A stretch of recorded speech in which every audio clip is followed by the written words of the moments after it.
Kimga psixolog kerak? Musulmon kishiga psixolog kerak, mo'min kishiga esa yo'q. Dini bergan tavsiyalarni o'rganmasligi shunchaki musulmonman deb shu logotip ostida yashab o'tib ketirishi mumkin.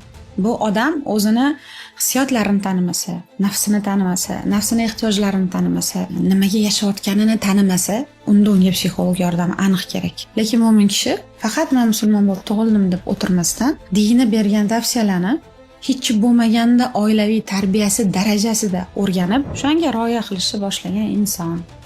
Va u mohiyatni tushunish uchun doim kurashadi, harakat qiladi, savollariga javob qidiradi. Agar haqiqatda dinni jazolovchi emas, kenglik, yengillik, dinni tarbiyachi, dinni mas'uliyat, jo'naqmasdan yashash darajasida o'rganadigan bo'lsa yoki shuni tarbiyasini oilaviy muhitda ko'rgan bo'lsa, hamma qaddini ursin.